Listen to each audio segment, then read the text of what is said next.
time for another episode of Is It Horror? Today we're talking about the movie Eraserhead, David Lynch Eraserhead. I haven't talked enough about David Lynch on this channel. I want to be talking about him every day. Shout out to Ivy Doll, who's been trying to emulate the classic David Lynch weather reports and numbers of the day. Today's number is 8. Spoiler alert, the number of the day is 8. If you can believe it. Eraserhead is definitely Lynch's most spiritual film. Elaborate on that. No, I won't. But is it a horror film? I think some people would definitely consider that.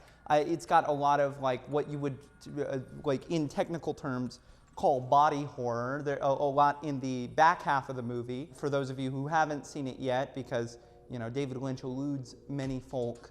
For those of you who haven't seen it, I don't want to give too much away.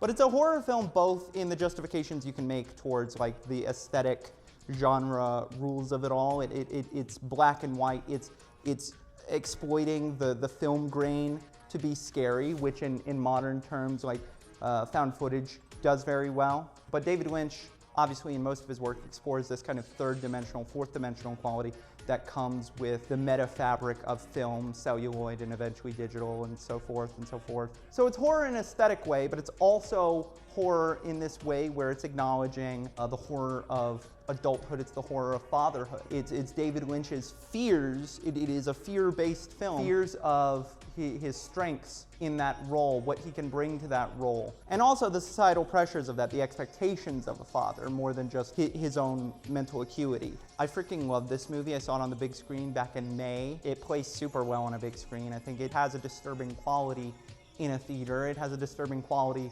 when watched on a porch. Shout out Ben Hosley. I'm gonna come to the mat for it as a horror movie. It definitely has greater, more sophisticated qualities than I think the traditional horror, particularly of the late 70s when he's making this. But I just think these arguments are just too hard to ignore. I can totally understand someone just looking at this as like, this is an art piece more than it's any sort of like genre specification. But I think other than Mulholland, Blue Velvet, and Dune, this is, in its own way, for being his first film, the most accessible and like forward-facing populist David Lynch film. I don't know how I feel that way about it, but like... Elaborate on that. No, I won't. Obviously it's polarizing, but it's polarizing in a way that's provocative. Admittedly, the best argument you have in counter is that Eraserhead is totally a film that you can watch any time of the year, apropos of nothing.